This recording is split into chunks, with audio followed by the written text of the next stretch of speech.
Well, one student is dead, another injured after a shooting today at Southern Arkansas University. Today was the first day of classes there for students at Magnolia University. The shooting happened around 12:30. Campus police say 3 students who live off campus came onto campus. They were talking to others in the Donald Reynolds parking lot when shots were fired. Joshua Smith was killed. Another student was taken to the hospital. Police say this was not random. State police have been called in to investigate. No word on any arrests. We'll keep you updated on that. Southern Arkansas University is grieving tonight after this shooting. The university posted this on Facebook, writing, "When tragedy happens, we all must come together to reassure our students and campus community of our ongoing commitment to their safety. Now more than ever, we must find ways to safely comfort one another." We're also learning more about who Joshua Smith was, a senior engineering physics major from Sparkman, Arkansas. Jay Burr went down to Dallas County tonight to see how this small town is remembering this young man. We reached out to the family of Joshua Smith today, but they did not want to go on camera. But his youth pastor, Michael Thomason, says he remembers a young man that was full of life and should have had plenty more to live. He was one of those kids that just, it's kind of cliche, but he did always have a smile on his face. Like he lit up the room. He seemed to be friends with everybody, always joking. Charming personality.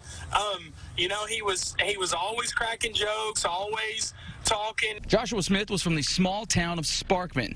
His youth pastor, Michael Thomason, has known him since he was in high school.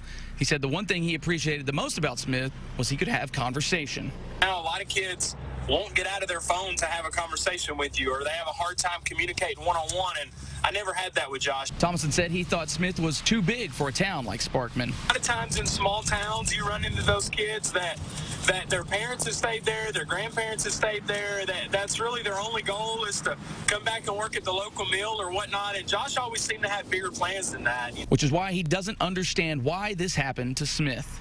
Somebody that had life right on the tips of their fingers, it just doesn't seem fair sometimes. When word finally got to him that Smith was shot and killed Tuesday morning, he said it was a jarring moment for him. When it hit and I realized what had happened, and obviously a sad day in my household. Thomason says not just in his household, but Sparkman as a community will mourn the loss of one of its own. Man, that's a close-knit community, and everybody cares, and so it's gonna be tough around the community to, put your arm around somebody, tell them it's gonna be okay, because everybody's gonna feel that loss. Smith was just starting his final semester at Southern Arkansas University. He was on track to earn a degree in engineering. In Sparkman, Jay Burr, KRK 4 News. All right, Jay, thanks very much. The Arkansas chapter of Moms Demand Action and Students Demand Action releasing a statement following today's deadly shooting. Jace Pollard, a volunteer at Conway High West, writes, "We're going back to campus with plenty to worry about. Classes, courses, and keeping safe from the coronavirus. Thanks to our lax gun laws, we have to worry about gun violence, too."